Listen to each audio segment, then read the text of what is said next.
Olá, está no ar mais um episódio do podcast Gotas de Esperança. Espero que você aproveite nosso programa que traz informações sobre a cannabis e sua diversidade como planta, contexto social, ambiental e cultural e além, é claro, dos seus potenciais terapêuticos.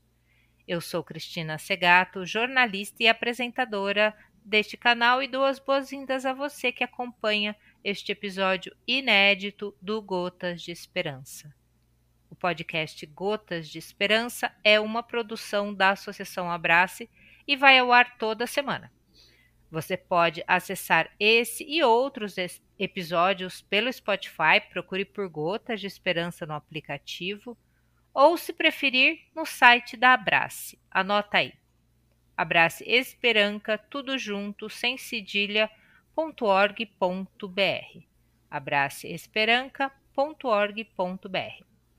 A Abrace Esperança é uma associação de pacientes localizada em João Pessoa, na Paraíba, autorizada desde 2017 pela Justiça Brasileira a cultivar e fornecer derivados da planta cannabis aos seus associados em forma de óleo e spray. Para mais informações de como se associar e ter acesso ao óleo Esperança produzido pela nossa associação, acesse o site da Abrace. E nossa convidada de hoje é a Thaís Lourenço. Thaís é professora de educação física, especialista em educação especial, trabalha com crianças autistas e é mestre em educação pela Universidade Federal de Rondônia. A Thaís participa também do Laboratório de Estudos de Psicodélicos, o LEP, também da Universidade Federal de Rondônia. E a Thaís também é paciente que usa cannabis para fins medicinais. Olá, Thaís, seja bem-vinda. Tudo bem com você? Olá, obrigado pelo convite. Bom dia a todos. É de imensa gratidão aqui estar participando dessa rede canábica aqui. A gente é que agradece a sua participação aqui no nosso programa. E eu vou revelar uma coisinha aqui para vocês. A gente está tentando gravar esse podcast já faz algum tempo, mas a vida corrida de uma pessoa que fazia mestrado, agora já é mestra, né? Então, parabéns aí pela conquista desse título. Obrigada. E muito bom que a gente está conseguindo conversar com você hoje. Mas eu vou começar essa entrevista você me contando o que é o Laboratório de Estudos Psicodélicos. A cannabis está inserida também nesse contexto de psicodélicos? Tá, o laboratório, no Laboratório de Estudos Psicodélicos, chama da LEP. Ele faz parte, é um projeto de extensão do curso de Psicologia da Universidade Federal de Rondônia e tem a coordenação do professor Dr. Paulo Moraes. Como é que eu conheci o LEP? Eu estava fazendo meu mestrado em Educação, né? E dentro do mestrado a gente tem algumas disciplinas optativas que a gente pode fazer nos outros cursos, alguma coisa que te chama atenção. E nessas disciplinas optativas, durante esse meu decorrer de 2 anos aí de pesquisa, tinha uma disciplina chamada Estudos Canabinoides e Substâncias Psicoativas, né, e psicodélicas. E aí eu me interessei, fiz o cadastro, e aí as aulas eram todas terça-feiras, né? E eu fui assim mais para conhecer, para tirar as minhas dúvidas sobre o sistema endocannabinoide, porque eu sou profissional de educação física, trabalho com crianças atípicas, né? Crianças com síndrome de TEA. Então, tipo assim, eu queria mais um arcabouço teórico para conhecer, né, sobre essa planta e ter mais um acolhimento com essas famílias. E aí eu fui mais como assim, um aprendiz, né? Uma, uma pessoa que queria saber sobre o assunto. Nisso eu me fiquei muito tocada, porque abrange muita coisa, né? E lá a gente desmistifica muita coisa também, né? Tem a questão da ciência, do estudo dos endocannabinoides, CB1, CB2, a potencialidade dessa planta, e que é muito rica, né? E também a gente desmistifica e tira muito preconceito sobre isso, né? Imagine, ela é uma planta que não tá começando desde hoje esse conhecimento, essa pesquisa. A parte histórica também dela fala muito sobre ela, né? Porque desde os primórdios até na Bíblia fala que no transporte dos escravos o cânhamo, né? Que é a matéria-prima dela, já era usada em cordas, né? Então, fui muito mais com curiosidade. A questão da pesquisa, a gente não tem assim, na verdade, nosso laboratório é mais de estudos, a gente não faz a pesquisa com a planta em si, a gente faz pesquisas de cunho mais qualitativo e quantitativo, né? Aqui na região norte, eu sou de Porto Velho, Rondônia, né? Para salientar aqui. Então, aqui a gente tem muita informação, chega informação aqui, só que a pesquisa é um pouco mais difícil você trabalhar com a planta, né? Não são todos os estados, os locais e faculdades que têm autorização de trabalhar com o óleo e com a planta. Então, a gente pesquisa mais esse acesso. Como é que uma família tem acesso a essa terapia? É fácil? Tem um custo alto? Quais são os profissionais que prescrevem isso, né? Qual é a segurança disso? Tem esse acolhimento? É fácil? Então, lá no laboratório, eu tirei todas essas. Desmistificou tudo isso, né? E também a questão do proibicionismo, né? A gente vê muita questão de usuários, né? De maconha, e não é isso, né? Tira um pouquinho desse proibicionismo, as questões éticos-raciais também, né? Que envolve esse preconceito em torno da planta, né? E esse fitocannabinoide que é tão maravilhoso, né? E aí, na verdade, o estudo do laboratório em relação aos canabinoides e outras substâncias psicodélicas, né? Como a gente tem o DMT, que é a ayahuasca, a psilocibina, né? Tem bogaína também, tem o peiote, né? Então, assim, o laboratório estuda essa substância para o tratamento de saúde, né? Por exemplo, agora, o nosso coordenador está fazendo uma pesquisa com a Unifesp, que é o pós-doc dele, que é o uso da DMT, que é a ayahuasca, para as pessoas em tratamento de uso de substâncias de álcool, né? Então, você imagine uma outra planta, que é uma raiz, misturada com uma folha, que faz ayahuasca para usar um tratamento de alcoolismo. Então, imagine só, olha a grandiosidade disso. A outra substância também que vem da natureza é a psilocibina, mais conhecida como o cogumelo, né? Também usado como tratamento de depressão e contra o tabagismo, que também é uma outra um fungo, né? Que também do reino vegetal. Então a gente estava pesquisando muito isso, né? Então a gente tem muitos colegas que já fizeram uma pesquisa sobre o acesso da psilocibina, né? Nessa questão da saúde mental, a questão da ayahuasca também, esse acesso, né? E essa divulgação científica, né? De informação. Maravilha, Thaís. Realmente a gente, como você disse, né, as universidades ainda não estão, não, algumas pouquíssimas conquistaram o direito de fazer pesquisa com a planta, mas enfim. Mas é excelente que a gente traga para a universidade essa discussão, mesmo que teórica, mesmo que ainda tateando nessa coisa é, das pesquisas empíricas, né? E, Eu acho que assim perdemos muito tempo, né? Enquanto graduação, enquanto pós-graduação, enquanto meio acadêmico, enquanto ciência, de não trazer isso para dentro da academia. O que você lá, acha? essa discussão acontece muito no curso de psicologia, né? Uma questão que foi muito levantada de levar a questão da cannabis, do sistema endocannabinoide, para os outros cursos da área de saúde. Por exemplo, na área de medicina, que a gente ainda tem um pouco de preconceito de alguns médicos contra isso, né? Na planta, porque acha que é uma droga que vai viciar, né? Então, a nossa discussão também leva, por que não leva isso para o curso de medicina, para o curso de enfermagem, né?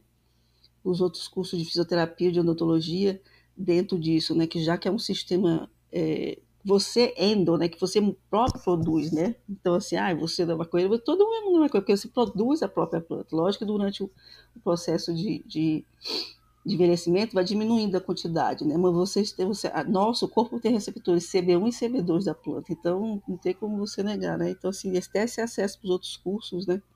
Dessa informação para qualificar e desmistificar um pouco, né? Sim. E como que você atua, como é que você usa a ferramenta da cannabis aí no campo da educação especial? Você atende crianças autistas e atípicas? As famílias aceitam, as famílias tocam nesse assunto? Você tem essa abertura para conversar? Olha só, foi muito visceral, né? Esse contato com as famílias atípicas sobre a cannabis. Faço tratamento com dor crônica, eu sofro muito de enxaqueca, então já tive vários processos de alguns medicamentos, até de aplicação de botox, mas a minha enxaqueca é muito crônica. E aí eu fui pessoalmente atrás, me falaram da questão da cannabis, que podia ajudar. E o efeito da cannabis é assim sensacional. Assim, em 10, 15 dias você já sente melhor e até nos sintomas, né? E assim, foi até imparcial, né? Eu comecei meu tratamento e nisso algumas famílias atípicas com crianças de nível de suporte 3, né, que a gente tem nível de suporte 1, 2 e 3. O 2 e o 3 é quando a criança já não tem, não verbal, né? Ela Uhum. não verbaliza. E aí, como eu sou profissional de educação física, trabalho com esses tipos de criança, eu percebi, alguns pais vieram para mim com essa inquietação da questão das crianças muito agitadas, né, com sono muito dificultoso, né, que as crianças têm essa insônia, né, às vezes alguns a intolerância alimentar, né, essa irritabilidade. E aí o pai fica muito assim, uma criança de 3, 4, 5 anos, que é a faixa etária que eu trabalho, né? Eles ficam muito inquietos, né, de ver o seu próprio filho daquele jeito e você não tem muito convívio social, né? E aí teve uma família, a própria família que foi atrás, né, professora, eu estou fazendo um tratamento com uma plantinha, com um CBD, eles falam cannabis, né? Aí eu acho que eles têm até um pouco assim, eles. Porque o cannabis é a maconha, né? Só que eles falam cannabis assim, não, porque é o óleo, né? Menos para não ficar tão preconceituoso, né? E aí, professor, estou fazendo, o que, que você acha? Assim, eu fiquei muito feliz porque eles não comentaram isso com outro professor, né? Eu acho que eles sentiram mais segurança e essa abertura comigo, professor, eu falei, ele fala, professor, eu estou fazendo esse tratamento. Eu falei, que perfeito. Que maravilhoso que você foi atrás e teve esse acesso, né? Porque aqui também é muito dificultoso, né? Como sou de Porto Velho e Rondônia, não um pouco do acesso, mas um pouco de chegar aqui. Então é muito custoso, né? O óleo já é dificultoso para algumas classes sociais, vamos ser sinceras, né? Que todo mundo tem esse acesso. Ele pode ser um pouco um custo muito alto, né? Dependendo. E o transporte para chegar em Porto Velho e Rondônia. Então tem vários fatores, né? Mas a família, quando quer e vê que está tendo essa mudança na criança, a mãe e o pai correm atrás e sempre dão aquele famoso jeitinho, né? Que é saúde, né? É o bem-estar, né? É a autonomia, é a independência de uma criança atípica, né? E aí, quando você faz o uso, a família começou a fazer essa família específica, em torno de 8, 9 dias, você já vê a criança assim, os sintomas dela, né? As estereotipias, né? Mudando. Ele já sorri, ele dá a mão, questão que criança atípica é muito difícil a irritabilidade, né? A questão do controle, principalmente a nível suporte 3. E aí as mães, que mãe é mãe, né? Mãe é visceral, uma vai falando para a outra, e essa rede vai aumentando, né? Eu digo que essa plantação, essas mães são as formiguinhas, na verdade, que fazem isso, né? Elas disseminam essa informação, né? E trazem, acho que, um pouco essa aceitação do mundo canábico, eu acho que são por nós mulheres, né? Vou ser bem sincera. E aí eu fui percebendo que essa comunidade fomentando de pouquinho em pouquinho, e as crianças foram tendo uma resposta melhor do que os medicamentos psicotrópicos, né? E aí é fantástico esse resultado. E é muito imediato, não tem como, né? E como eles agem nessa poda sináptica, né? Porque a criança autista, ela nasce autista, mas ele tem uma poda, né? As mães, elas relatam muito que, meu filho era normal até 2 anos e meio. Quando chegou a 3, teve uma diferença, aconteceu alguma coisa que me chamou a atenção que não aconteceu com o meu outro filho, né?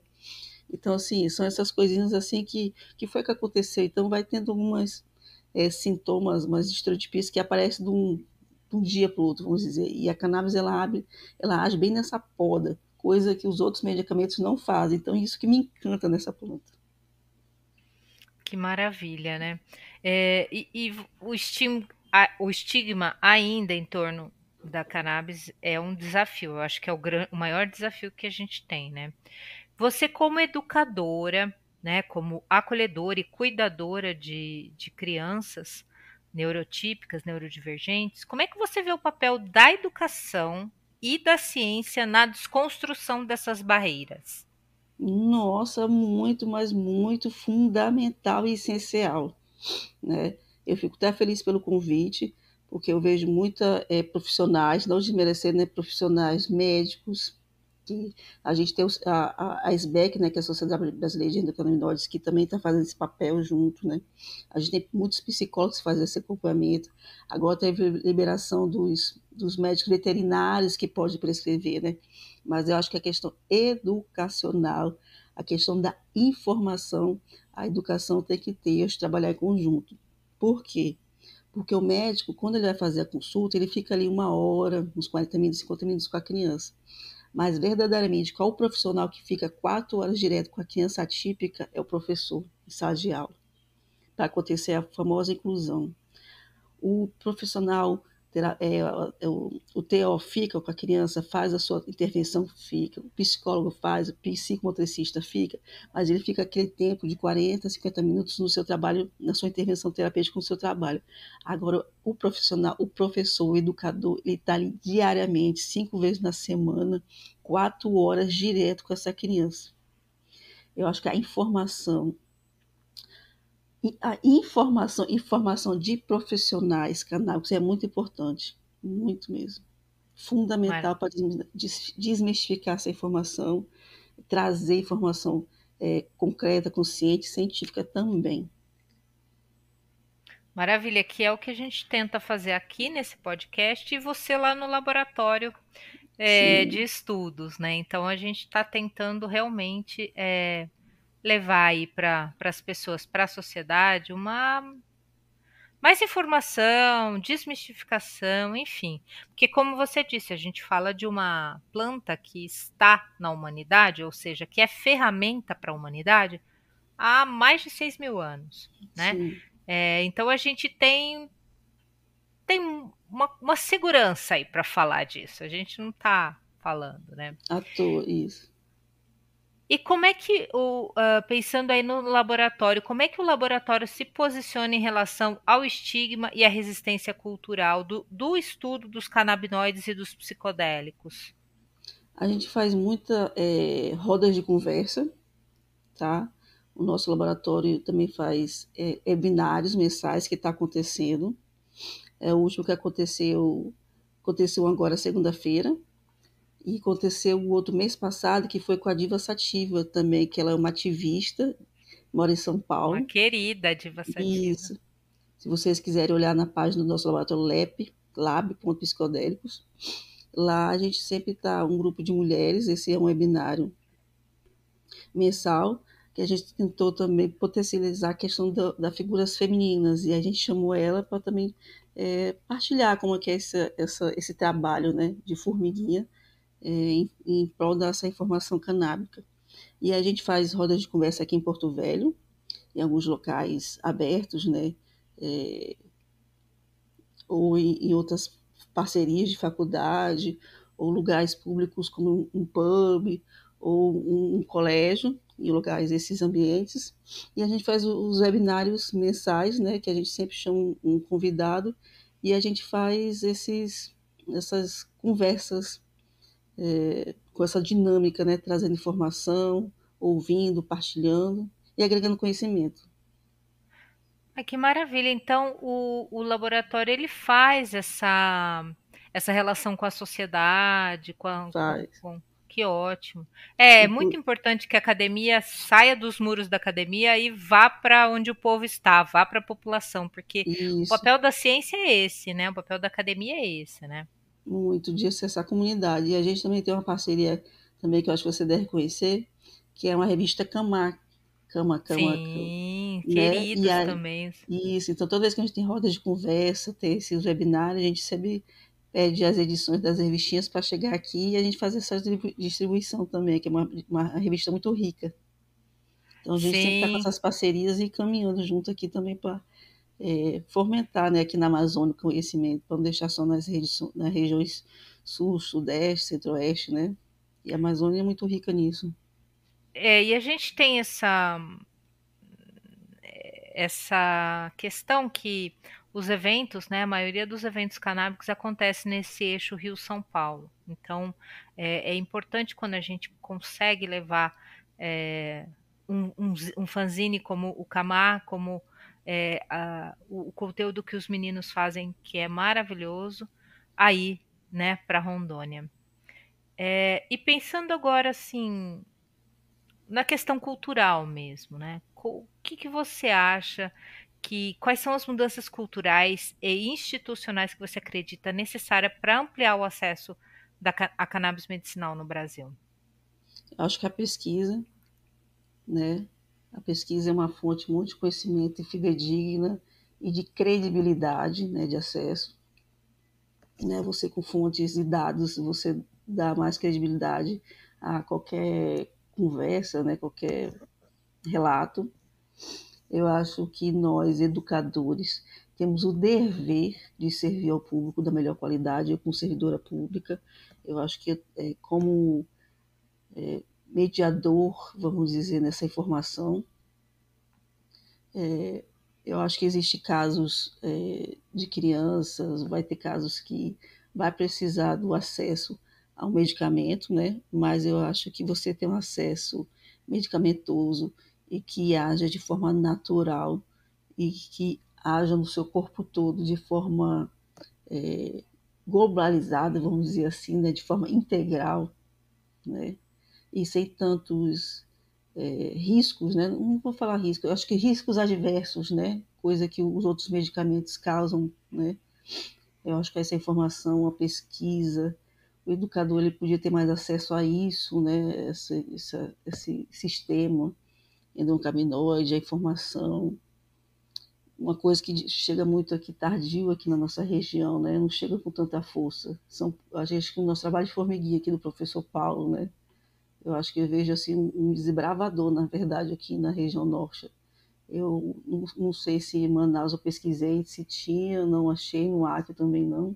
Então, assim, na verdade, é um trabalho mesmo de desbravar, de fazer força.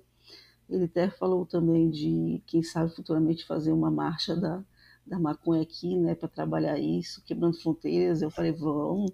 No começo pode ter só 7, 10 pessoas, mas quem sabe depois de 2, 3 anos a gente cresça, faça isso ser um evento, né, não tão preconceituoso, né, que achar que é só coisa de vândalo, de pessoas, né, Chamar as enfim. mães também para participarem, Isso, as crianças, né? Porque as marchas da maconha que acontecem tem a ala medicinal, que a gente tem que falar sobre o encarceramento em massa da população periférica por causa de um baseado, coisa que muito. é um absurdo. Espero que a gente já esteja no final desse contexto, assim, sabe? Rumando para outras coisas, porque não vale a pena. E agora, falando aí, como é que foi que você chegou na cannabis? Você chegou como paciente também e aí se interessou em estudar o assunto? Pois então, eu sofro de dor crônica, eu tenho uma madrinha que ela tem problema na coluna, então ela fez uma cirurgia que teve que colocar 11 pinos e um espaçador, e eu acompanhei toda essa luta dela. E ela fez vários tratamentos medicamentosos com vários médicos. Ela saiu daqui, fez cirurgia em São Paulo, Belo Horizonte, e eu acompanhei, né, essa busca dela, né, pela essa qualidade de vida, né, que ninguém precisa sentir dor, né, vamos ser sinceros, a dor não precisa fazer parte do nosso cotidiano. E aí ela começou a falar da cannabis, só que é um pouquinho dificultoso a gente ter médicos, prescritores e de confiança, né? A gente quer ser acolhido, na verdade, né? E assim, a gente também vai com um certo medo quando vai para uma consulta ou com um profissional desse de saber como que a gente vai ser tratado, né? Principalmente nós mulheres, assim, né? E eu vi que ela teve acesso e me partilhou um dia uma conversa assim informal, olha, por que você não tenta esse tratamento? E aí ela fazia um tratamento com uma médica aqui da Acamaro, que é essa associação canabidose de Rondônia, só que é no interior. Eu moro em Porto Velho, em Rondônia, tem uma associação que é no interior de Paraná, dessa médica, de pacientes. Ela não tem o cultivo e nem o laboratório. Na verdade, ela faz a associação de pacientes, né? E consegue esse acesso. E aí ela fazia esse acompanhamento com essa médica do interior. E aí, como minha família é de João Pessoa, meu pai é paraibano, de Campina Grande, e aí eu fui procurar alguma associação com laboratório, e aí eu conheci a Abrace. E aí, como as férias de professor, sempre é no meio do ano, em janeiro, então vou aproveitar, conhecer o espaço, né, o laboratório, me associar, e lá eles dão todo o assessoramento, a recepção, acolhimento, né? E também a questão da prescrição dos médicos, né? Eles indicam.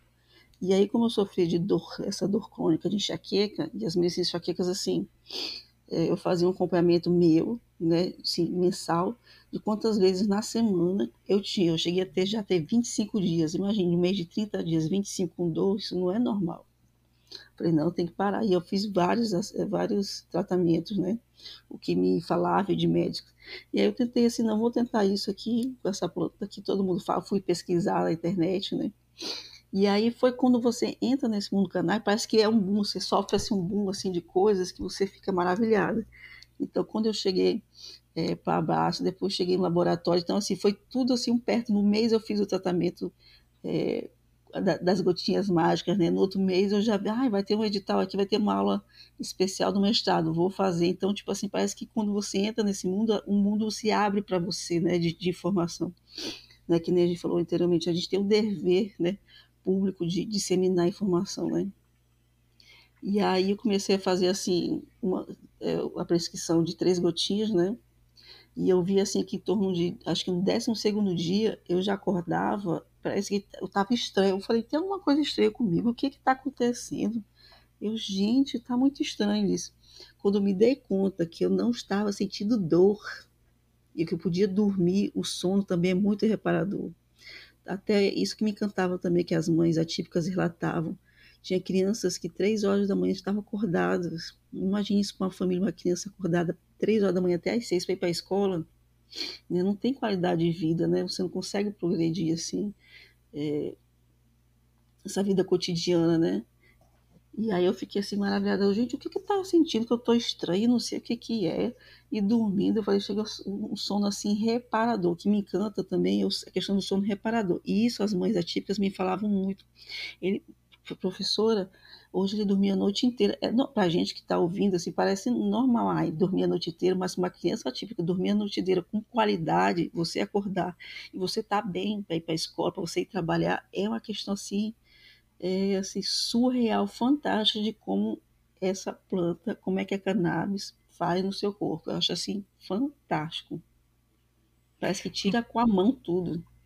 É impressionante. Os relatos são bem assim mesmo. Então, essas mães que você trabalha, que usaram a cannabis em seus filhos, relatam essa melhora. Então, isso também é uma coisa que te dá mais gás, mais força ainda para seguir. Muito, porque são Ou relatos seja, a gente viscerais. vê, né? Comprova que está acontecendo, E né? assim, os medicamentos usuais, por exemplo, as crianças usam muito risperidona, Ritalina, né, dependendo do caso, nem sei se podia falar, mas demora muito o ciclo no seu corpo, demora assim, no mínimo 15 a 21 dias para fazer efeito. A cannabis não.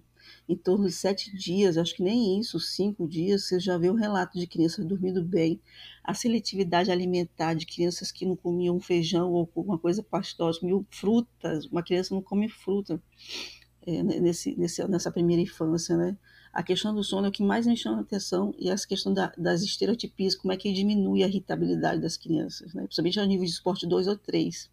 Né? E elas ficam mais carinhosas, elas se abraçam, coisas que o toque para elas é muito assim, muito dificultoso, né? Então, uma criança atípica de um esporte 3 chegar para você e dar a mão literalmente, é assim de chorar, de você ver assim como é incrível o poder de uma plantinha.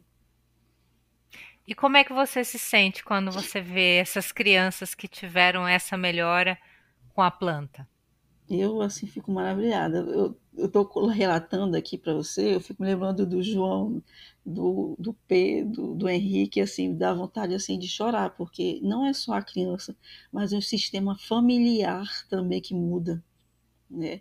Você saber que a sua criança está progredindo, está crescendo com qualidade e que futuramente vai poder ter uma autonomia, independência. Ter uma criança, o João Pedro, que ele chega na rotina da escola, a gente tem a questão de tirar o copinho dentro da mochila, colocar na mesinha e depois ele sentar na sua mesa na sua mesa para fazer atividade. Ele não fazia isso, ele só largava a mochila e já ficava com as estereotipias, pulando, rodando, balançando com a mão. Ele de ter autonomia e a consciência de pegar a sua mochila, deixar no canto, tirar o copo que você bebe água, deixar na mesa ao lado e voltar, são movimentos, são coisas tão pequenas que a gente vê na educação infantil que é fantástico essa realidade disso. Ou seja, uma coisa que tão simples, mas que Muito, muda muito. muito, Tanto a muito. rotina do educador, quanto da família, quanto dessa criança, né? Que É, passa a ter um pouco mais de autonomia, um pouco mais qualidade de mesmo, qualidade de qualidade, vida, literalmente exatamente. qualidade, porque a mãe sofre também, a família sofre também, né? Infelizmente, esses casos na primeira infância, de 3 a 5 anos, a sobrecarga vem muito para a mãe, né? Para a figura feminina. E não sei se você sabe também, os casos de separação são nessa primeira infância. Então, ainda tem essa questão do ambiente familiar, a mãe solo de ficar sozinha, em alguns casos, não são todos, tá? Mas, assim, a descoberta, o luto, a procura pelo tratamento, a aceitação de tudo isso também é muito custoso, né? Então, essa mãe que tem um apoio familiar, né? Esse ciclo de apoio, não só do seu companheiro, mas como da família, também é muito essencial. Então, essa planta, a cannabis, na rede atípica, ela não muda só a criança, né? Ela não dá qualidade só para a criança, dá para uma família toda, né? Toda a família é, se beneficia com isso, né? E aí vai quebrando as barreiras do preconceito mesmo, do proibicionismo, tudo. Que bom, maravilha. E como é que foi sua visita na Abrace? Eu sei que você foi visitar a Abrace esse ano. Como é que foi? Conta o que você viu lá, o que você achou da estrutura da Abrace. Eu primeiro queria agradecer a você, o Solomon. Eu nunca vi um ambiente é, de trabalho tão acolhedor e organizacional como o de vocês, viu? Eu acho assim, quando eu cheguei, desde o momento da entrada, até conhecer os laboratórios, os funcionários, a questão da rotina, da embalagem, a questão também da pesquisa lá, que eu não conhecia, né? Eu fui no centro, onde faz a associação, você faz o cadastro e depois no laboratório, né? Então, assim, desde a primeira entrada, os funcionários são muito bem receptivos, tiram todas as dúvidas. Se você não tem o documento, eles te explicam. Se você está com uma receita diferente, não, você volta aqui que eu vou te ajudar. E te produz informação assim é, com qualidade, né, com respeito, né, por mais que você eu não sei, eu sou de outra cidade, vim, né, parece que a gente está querendo roubar, não sei, né, pegar informação ou assim uma pessoa diferente, né, dali. E eu achei super encantador o processo também de pesquisa lá. Eu, na minha pequenez, né, de formação, eu achava que só tinha a questão do óleo, né, que eu sei que tem a fazenda também, mas a questão da produção do óleo. Mas eu vi que lá dentro, que eu achei fantástico, eu desconhecia, foi a questão da pomada para pé diabético. Olha que rico, né? E lá eu pude presenciar isso, né? Tive contato, o cheirinho, a textura, né? Fiquei assim encantada com esse tipo de pesquisa de que não fica só ali no óleo, né? Estão expandindo para outros produtos, né? Essa questão do pé diabético me encantou, né? Que eu tenho família diabética e questão esse cuidado, né? Com os diabéticos. Outra também que eu fiquei encantada também com a questão das mães, como eu tenho mais contato com as mães atípicas, né, mas tem mães também que sofrem com aquela questão do... Tem uma doença que eu esqueci agora o nome, infelizmente, das crises convulsivas, né? Que até tem uma nota técnica Dravet, dela. a Isso, síndrome de Dravet. é. E aí eu acho que tem até uma nota técnica da Anvisa que relata, né? Isso. E aí lá tem um spray também nasal que eu desconhecia. Foi esses dois produtos que eu fiquei encantada, que eu não vi em outro laboratório, em outra associação. Que foi essa questão da pomada para o pé diabético e a questão do spray nasal, que tanto quem quiser, acho que tem até no YouTube uma criança com a crise convulsiva, e assim você dá duas borrifadas, em questão de segundos, ela para a crise convulsiva. Imagine essa qualidade para a família de uma criança assim. né? Essa Exatamente. é É, o qualidade de spray chama spray resgate, né? Porque ele entra rapidão na corrente muito. sanguínea através do pulmão. Então, quando você faz o spray no nariz, é bem mais rápido, que a absorção do óleo demora um pouco Isso. mais, né? Então, para uma crise convulsiva, tem que ser esse spray de resgate mesmo, que é realmente um excelente produto. Nossa, parabéns para os farmacêuticos, o Cassiano também, né, que foi esse desbravador aí no Nordeste também, olha, fantástico. E, Thaís, o que é a cannabis para você? O que é cannabis? Nossa, que pergunta, né? O É uma que é pergunta cannabis? filosófica. Uhum. O que é cannabis? Eu vou falar uma palavra, mas eu acho que pode ser até o top. Para mim, a cannabis é salvação. Para mim, cannabis é cura. Para mim, cannabis é medicinal. Para mim, cannabis é saúde. Para mim, cannabis é vida. Eu acho que é É isso. transformador. É transformador. É Para transformador, você e para mudança. muita gente, né, Thaís? Nossa, para mim, assim, você tirar a dor e melhorar o sono, para mim é fundamental para minha qualidade de vida. E eu vejo que as mães relatam muito isso. A questão das estereotipias, a questão da agressividade, a questão do sono também, né? E a questão que também tem a questão da seletividade, eu falei isso, né? Da seletividade alimentar. É fantástico o poder. Que bom. E eu percebo que você ficou bem apaixonada pelo tema, né? Você fala com Ai, muito bastante. É, entusiasmo, né? Assim. que bom, que legal. É ótimo. Bom, Thaís, a gente está chegando aqui ao final da nossa gravação. Queria te agradecer de coração por trazer seu conhecimento, participar aqui do nosso podcast, ajudar a disseminar a informação, a educação canábica para os nossos associados e para quem estiver ouvindo isso aqui, e pedir para você deixar sua mensagem final, se despedir, para a gente encerrar.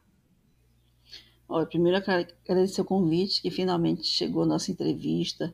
Gratidão você por esse carinho, essa delicadeza que teve comigo, aqui de Porto Velho, Rondônia, nessa região amazônica. Agradecer a todo mundo que teve no dia que eu fiz a visita ao laboratório e a associação. Muito obrigada. Eu vejo que é uma rede familiar, uma rede de acolhimento mesmo. E eu quero deixar também uma mensagem que o acesso seja mais facilitado, né, desse tratamento a todas as famílias. Maravilha, Thaís. Muito obrigada pela entrevista. E termina aqui mais um episódio do podcast Gotas de Esperança, produzido pela Associação Abraço e trazendo entrevistas e debates sobre o cenário do uso da cannabis terapêutica no Brasil. Toda semana, um novo episódio no nosso canal no Spotify e você pode acessar também no site da Abrace. Te espero na próxima semana. Um abraço, até lá.